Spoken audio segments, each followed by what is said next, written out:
प्रगट भई गंगा कलुष कलिहारन से गंगा स्मरण से होत मोह भंगा बसी शिव जटा के भी हरे अज के चरण छवि श्री बंधवारी के श्री गिरधर कृष्ण मुरारी की भारती कुंज बिहारी की श्री गिरधर कृष्ण मुरारी की कनक में मोर मुकुट बिल से देवता दर्शन गोतर से गगन सो सुमन राशि भर से बजे मोर चंग मधुर मृदंग वालिनी संग अतुल रथ गोप कुमारी के श्री गिरधर कृष्ण मुरारी के भारती कुंज बिहारी की श्री गिरधर कृष्ण मुरारी की चमकते उज्जवल तट रेणु बज रही वृंदावन वेणु चहु दिश गोप ग्वाल धेनु हसत मृदु मंद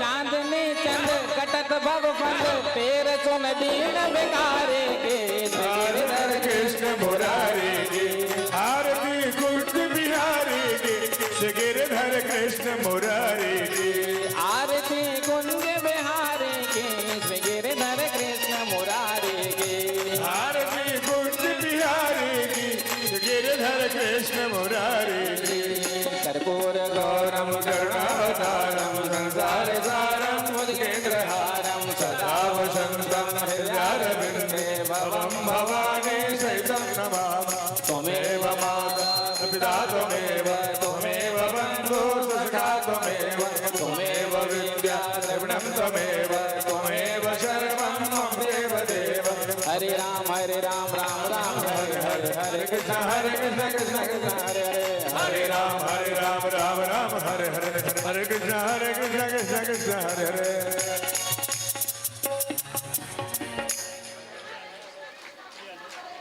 श्री हरि ओम शीतलेदं जगन्माता शीतलेदं जगत्पिता शीतलेदं जगद्धात्रीं शीतलाय नमो नमः आरतिज्ञं समर्पयामि गरुडं पुष्पे देवादिवन्दनं मन्त्रपुष्पाञ्जलिं हरिः ओं जतनेन देवास्तानि धर्माणि प्रथमन्नाशन्नातेहनाकं महिमानः